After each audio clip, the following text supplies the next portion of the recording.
You remember that scene in 12 Years a Slave when Solomon finally realized that he'd been freed from slavery and that his nightmare was finally over? While that was great for Solomon, for black people in the US, slavery actually never ended. For black people in the United States, it's more like 400 years and counting a slave. Most people think that the 13th Amendment abolished slavery in America, but that's not true. The 13th Amendment abolished slavery and involuntary servitude except as punishment of incarcerated persons. It allows state and federal prisons to use prison labor for profit.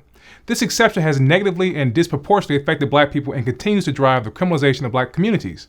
Black people are incarcerated in state prisons at nearly 5 times the rate of white Americans. In 12 states, more than half of the prison population is black. In Illinois, it's one of those states. And that's despite the fact that black people are only 14% of the population. Slavery has existed in 3 eras in the U.S. The first was black chattel slavery. The second era was with Reconstruction in 1868, with black codes and convict leasing. During this period, black people were arrested for petty crimes and sold back into slavery. The third was mass incarceration, which began in the early 1970s. That is what we're in right now. I can tell you that this is by design. It is not a mistake that prison labor as slavery was kept in the 13th Amendment. When the 13th Amendment was being debated in 1863, the U.S. Senate had an opportunity to abolish slavery in all forms and create real equality. This was quickly rejected by senators from the South because they need to ensure that there was a way to continue to enslave black people for cheap labor. So they came up with slavery as a punishment for crimes. There are over 1.2 million people in prison today, and over 2/3 of them are workers in the prisons. The moment a person enters prison, they lose their right to refuse work. They lose their right to say no to forced labor, just like during slavery. Incarcerated people produce more than $2 billion a year in goods and in commodities, and over $9 billion a year in services for the maintenance of the prisons. The profits of private prisons are so lucrative that the companies who own them are publicly traded. Most stocks in 401ks and IRAs and in pension funds and private wealth management portfolios all contain stocks from private prison companies. And when you think about this, it makes sense for them to do this. Prison companies are safe bets. They're inflation-proof, they're stable, almost guaranteed profits and projected growth well into the future.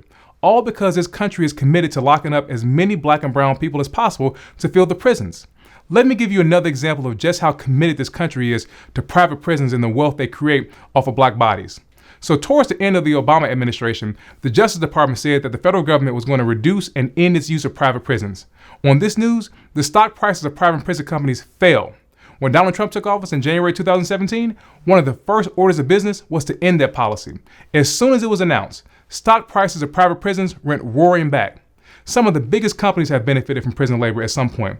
They include Whole Foods, McDonald's, Walmart, Victoria's Secret, AT&T, Bank of America, Caterpillar, Costco, John Deere, Johnson & Johnson, Pfizer, and Pepsi.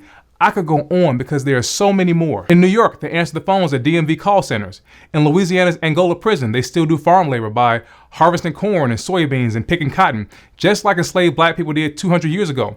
But Louisiana is not alone in this. Florida, Georgia, Kentucky, North Carolina, and Texas all have prison farms that house prisoners on the same land that was originally a slave plantation. Prisons were even frontline workers during the pandemic. Nearly every state in the country benefited from prison labor during the pandemic. Incarcerated workers made masks, hand sanitizer, medical gowns, and other needed equipment. They worked in morgues, transported bodies, dug mass graves, and built coffins.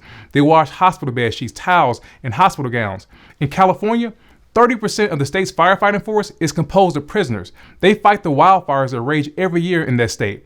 The inmate firefighters make just $1 an hour. If states had to pay prisoners minimum wage, they couldn't keep operating. They go bankrupt. So when people ask me if slavery ended in 1863, I say no. It just evolved several times.